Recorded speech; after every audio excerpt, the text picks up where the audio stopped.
Hey YouTube, Rob back again, another video. So it should be 2015, at least it's 2015 here in Australia. So Happy New Year to everyone out there. So today I'm doing my sort of end of the month, end of the year I guess, DVD Blu update. I haven't sort of bought a huge amount. There's been some stuff that I sort of looked at and thought about buying, but I thought, oh, I don't really need it. You know, I've already got other movies to watch, so I end up sort of putting them back. So, but I do have a small pile here, which I did sort of manage to pick up, and I think the only one I haven't watched out of the ones that I'm going to show you. So we'll make a start. And I have sort of noticed this year that there's been a lot of films that people have been sort of raving on about and saying they're really good, and I've sort of watched them and I didn't think all that much of them, to be honest. And also vice versa, there's been a lot of films that people have sort of said that were not that great, and I watched them and quite enjoyed them. So I guess that just sort of goes to show that some people do have different tastes. The first two are actually films that a lot of people have been raving on about, and I watched them and thought they were okay, but not necessarily as amazing as some people are sort of claiming them to be. First one's actually a French film, Blue is the Warmest Colour, which I think came out, I think it was actually a 2013 movie, but I think it was only sort of released here in 2014. I think that's a bit better side. And yeah, a lot of people sort of raving on about it and saying it's really good, and I've sort of watched it, and it was a good movie, I thought, but I didn't necessarily I didn't think it necessarily was that amazing, and I did have a few sort of issues with it. Essentially just sort of about these two ladies here, and they sort of have a bit of a lesbian affair, and it's sort of mainly about the main character here, Adele, sort of about her life over sort of a number of years sort of thing, and it did sort of remind me a lot of other films too. It reminded me a lot of, there's one called Frances Ha, which I did sort of talk about a few updates ago, one of my videos, and both those films have a very sort of similar sort of premise to them, I thought, and I did sort of think Frances Ha was a lot better movie, if I've got to be brutally honest. They're both sort of about the main sort of character and just about her life over her relationships and her life over a few years. I sort of found this film, I mean, it's a 3-hour long movie, and it's one of those movies I sort of watched, I think, for about 20 minutes and wasn't really getting into it. So spending the rest of the 2 hours 40 minutes whatever plus sort of watching it was a bit of a struggle for me, because I had sort of lost interest early on in the film, and it was, I don't know, I just sort of find it rather boring, to be honest. I didn't sort of understand what needed to be 3 hours long, and there was a lot of scenes I didn't think needed to be there and were very sort of unnecessary.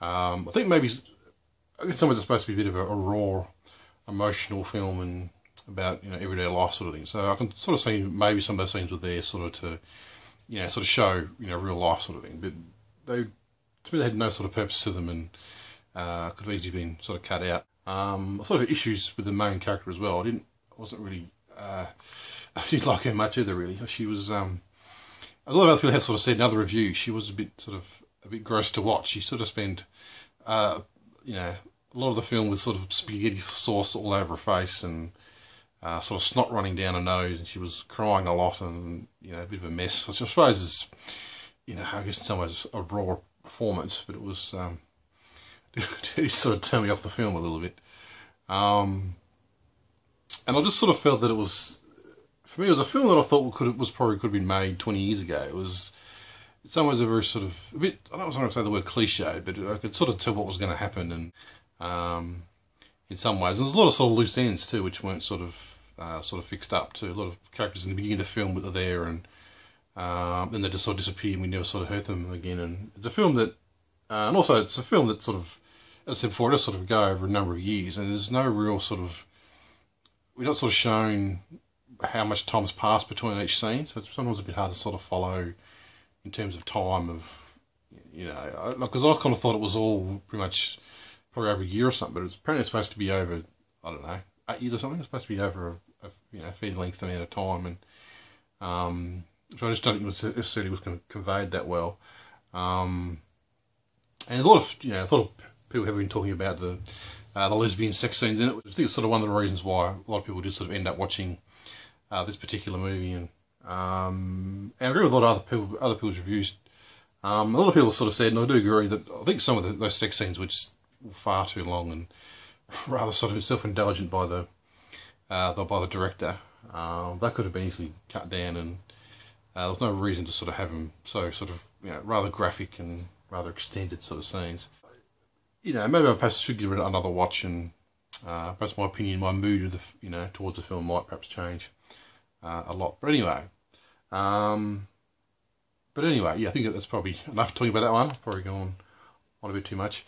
Overall, I mean, it was a good film. I just was rather bored by it, and just couldn't get into the characters, and I just think it could have been a lot better, in my opinion. So that's Blue is the Warmest Colour.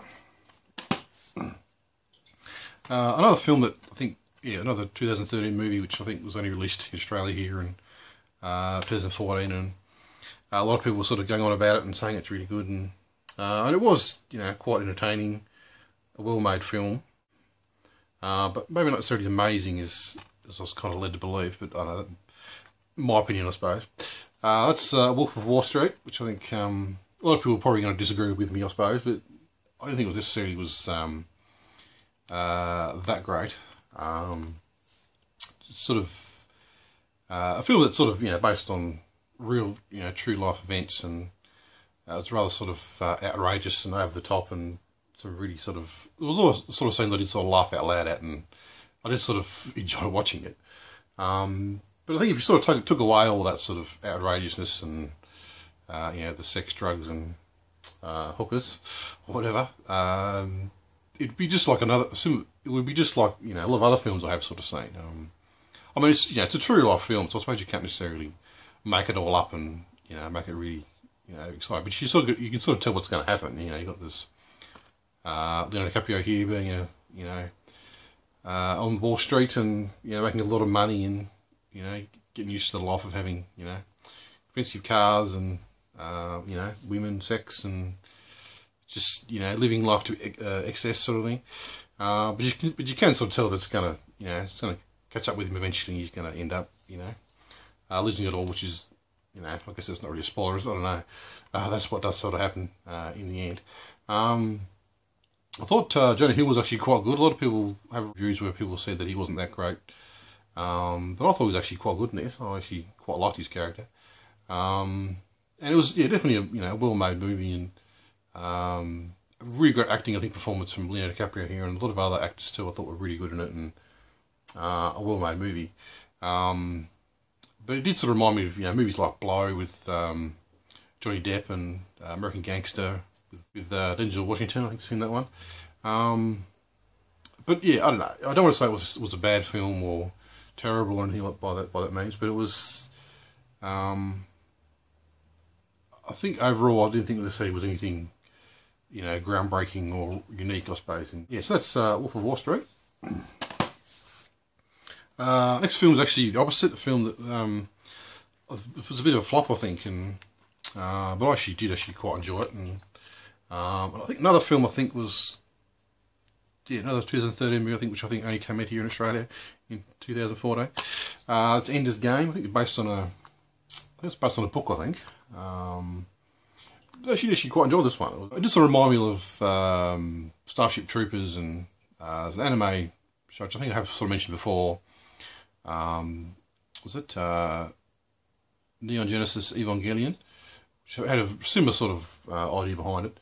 Essentially, you sort of got this alien race sort of attacks Earth, and especially the humans decide to for the next attack they've got to try and think of a solution to it. So they end up sort of running this like a training program for young kids, and kind of like a boot camp for them to sort of turn them into soldiers and to try to sort of get these kids to sort of come up with ideas on how to sort of survive the next attack by the alien race, sort of thing. So it's just sort of about this main sort of kid, sort of just kind of him being sort of in boot camp, and he's sort of been chosen for this big great mission. He's going to be the leader and lead them all into this, sort of defense against the alien race, type thing.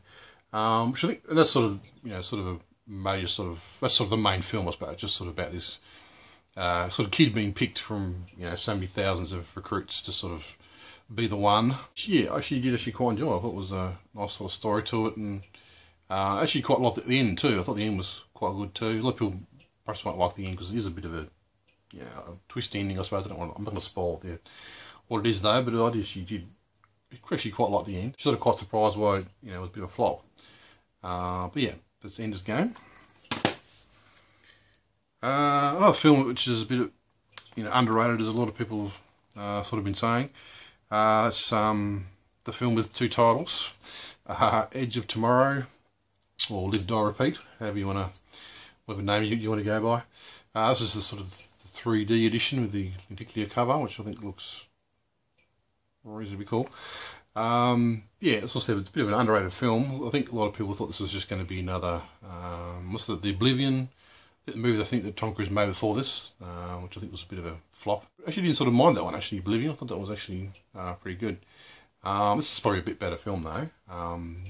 Kind of the, you know, cross between, again, probably Starship Troopers and sort of Groundhog Day with, you know, Tom Cruise here sort of plays like, I think he's like a general or something, and he sort of ends up being sort of chucked in the front line to sort of fight against these aliens. He doesn't really want to be there though. He's a bit of a coward. But he does sort of find out that he sort of, when he dies, he does sort of just get, you know, just sort of come back again, and so he does sort of repeat the same sort of day, I suppose, over and over again. He sort of gets shot, then he comes back to life, you know, the exact same spot, and does it all again. And sort of by repeating each day over and over again, he's trying to find a way to sort of beat the aliens, you know, type thing. But yeah, I actually thought it was really good. Nice, good sort of story to it, and just a really sort of fun sort of action flick. So yeah, Edge of Tomorrow. This one's actually a film that I haven't sort of watched yet. It's an Australian film called The Turning, which I think, another film, I think this one actually came out last year, 2013. I think it says on the back it's got 18 different directors, so I think it's sort of like 18 different sort of short stories, I suppose, sort of thing from each of the directors. And I'm going to have perhaps sort of mixed things about it, but I'm pretty sure 18 stories there. I'm sure I'll be able to find a couple that I'll probably like. So yeah, looking forward to giving it a bit of a watch at some point. Yeah, so that's that one. Next one's actually sort of bought because I went to see the third movie in cinema the other day. That was, of course, the Hobbit, Desolation of Smaug. I have sort of watched all three Hobbit movies, and then I did sort of watch the Lord of the Rings extended editions the other day. So I've sort of spent a fair bit of time in the, you know, Middle Earth realm for over the last few weeks. So yeah, this one's actually not probably my least favourite, probably out of the three. After sort of watching all three, I did actually quite like the first one. I thought, even though it's probably a bit slower, and this one's probably got a bit more action in it. I think I do prefer the first one, and I absolutely love the third one. When I watched it in the cinema, I thought that was a really good film. It was pretty much all action and just a really entertaining, sort of fun watch. It's actually, yeah, it's a decent movie though. But I think there's probably perhaps a little bit too much CGI perhaps in this one, which kind of ruined it for me a little bit, especially when they're sort of going down the barrels, down the river sort of thing, and that sort of action scene, which I thought was too much CGI in that one. I've sort of heard a lot of people, the third movie, a lot of people thought had too much CGI, but I never really noticed that. I mean, there's probably a lot more CGI perhaps used in these Hobbit movies compared to, say, the Lord of the Rings ones, which I think were, the first movies had a lot more sort of practical effects, and I think the later films have been a bit more CGI. But I've sort of enjoyed, I think, all three of the Hobbit movies, and this one's still pretty good though, I think. Yeah, so that's The Hobbit. And then last of all, just a DVD to sort of round it off. It's actually a film that I've been wanting to sort of pick up for quite a while. It's sort of the ones that's sort of been maybe in some way sort of low on my list of sort of pickups, but it has been one that I wanted to sort of pick up. This one's Miss Potter with Renee Zellweger, which I'm a bit of a fan of her. A lot of people, I don't know, don't seem to like her that much, but I am a bit of a fan of her. I have sort of enjoyed pretty much all the movies that I have sort of seen her in. This one's actually really good. I actually quite enjoyed this one. Just sort of about the story of Beatrix Potter, who's sort of the lady that sort of wrote all the Peter Rabbit books. And this film just pretty much just sort of covers her life. She sort of, the film sort of starts out with her, being sort of 32 years old and single and still living at home, which is a bit of a, a no-no. which is a bit sort of, looked down upon in those times, sort of thing. She should be off, married to her husband and, being a good wife type thing. But she wants to, doesn't want to get married. She sort of, hasn't sort of found any suitors that she likes. She just wants to, be an author and write books and, draw her illustrations. She's actually quite a good, good storyteller and, good at sort of doing the illustrations as well. So, and it's just sort of about her life and her getting these books published and her sort of, falling in love, type thing. But I thought it was actually really good, and I thought Renee was, quite good as Miss Potter. The end of the film maybe perhaps was a little bit rushed, maybe just a little bit. Yeah, but I still thought it was, a really good film, that I thought. So that's Miss Potter. Yeah, so that's my little update.